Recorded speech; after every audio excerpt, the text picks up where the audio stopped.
145 dead bodies जो हैं वो हमारे पास हैं। We manage to kill 145 terrorist in 40 hours. This is the highest number since Pakistan is facing this war on terror. आप हिंदुस्तान की इमा पे इस तरह के वाक़यात करके पाकिस्तान को डिस्टेबलाइज करने की कोशिश करते हैं, चाहे ये बशीर ज़ेब हो, चाहे ये अल्लाह नज़र हो, चाहे ये बाकी जितने इसके लोग हैं, अरबियार हो, ये सब हिंदुस्तान की दलाली करते हैं। 40 घंटों में 145 दहशतगर्द हलाक हुए, शहदा की तादाद 31 हो गई।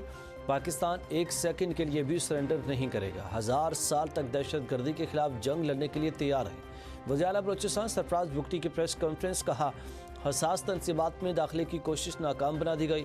दहशतगर्द भारत के साथ मिलकर पाकिस्तान को गैर मुस्तहकम करना चाहते हैं। बलोच कौम को लाहासिल जंग की तरफ धकेला जा रहा है। मासूमों को निशाना बनाना और बैंक लूटना कहाँ की बलोचियत है। कोई गाँव ज़बरदस्ती खाली नहीं कराया गया। इल्ज़ाम बेबुनियाद है। कोयटा के बेशतर इलाकों में मामूल की ज़िंदगी जारी रही है। शहदा के बच्चों की कफ़ालत हुकूमत की जिम्मेदारी है। वज़ीर दाखिला मोहसिन नकवी, वज़ीर आला सरफराज बुगटी और कोर कमांडर बलोचिस्तान की CMH कोयटा अहमद ज़ख्मी पुलिस एहलकारों की अयादत की, बुलंद हौसले को सराहा। मोहसिन नकवी ने कहा कि आपने शेरों की तरह दहशतगर्दों के हमलों का मुकाबला किया, उन्हें नाकाम बनाया। वज़ीर आला बलोचिस्तान सरफराज बुगटी ने कहा, आप हमारे शेर हैं और कौम आपके साथ है। ज़ख्मी पुलिस एहलकारों का सेहतयाब होकर दोबारा फितने के खिलाफ लड़ने का अज़्म। भारत और कलादम BLA एक ही सिक्के के दो रुख हैं। कलादम बलोच लिबरेशन आर्मी ने इंसानी हुकूक का लिबादा ओढ़ रखा है। वज़ीर दिफा ख्वाजा आसिफ की सियालकोट में मीडिया से गुफ्तगू, कहा नौशकीद अलबद्दीन और FC हेडक्वार्टर्स को निशाना बनाया गया। 2 मकामात पर ख़वातीन को खुदकुश हमलों के लिए इस्तेमाल किया गया। दहशतगर्द बड़ी तादाद में लाशें छोड़कर फरार हुए। दहशतगर्द लापता अफराद का बयानिया इस्तेमाल करके गुमराह करने की कोशिश कर रहे हैं। ये बयानिया महज फ्रॉड है। मुल्क की हिफाजत के लिए जो करना पड़ा किया जाएगा और दहशतगर्दों का मुकम्मल खात्मा यकीनी बनाया जाएगा। में जो फितनाल हिंदुस्तान की तरफ से बुज़दिलाना हमला किया गया और जिस तरीके से उन्होंने एक साजिश के तहत बलूचिस्तान का अमन तबाह करने की कोशिश की, मैं अपनी सिक्योरिटी फोर्सेस को, पाक फौज को, पुलिस को, बलूचिस्तान गवर्नमेंट को खिराजे तहसीन पेश करता हूँ। हमारी सिक्योरिटी फोर्सेस अलर्ट थी, जो उनकी तैयारी थी वो मुकम्मल थी। अल्हम्दुलिल्लाह बलूचिस्तान बहुत बड़े नुकसान से बच गया।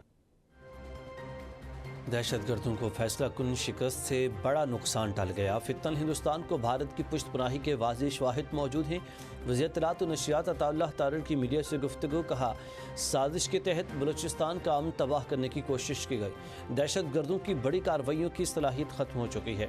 सॉफ्ट टारगेट्स को निशाना बनाने की आखिरी कोशिशों में मसरूफ़ हैं। सिक्योरिटी फोर्सेस उन्हें शिकस्त देंगी। 13 के लिए मुख्तस 4 अरब रुपये कहाँ खर्च हुए, सूबे के अवाम जल्द जवाब तलब करेंगे। बानी पीटाई सेहतमंद हैं, किसी पेचीदगी का सामना नहीं है।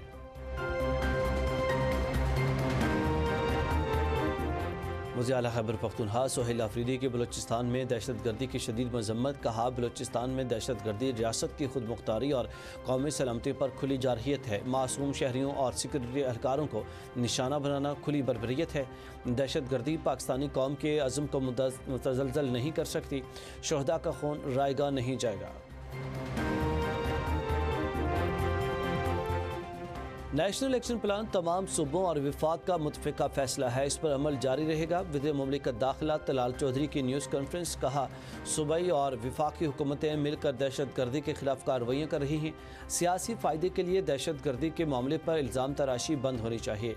सूबों को इल्ज़ाम तराशी के बजाय अपने अवाम को अमन देना होगा।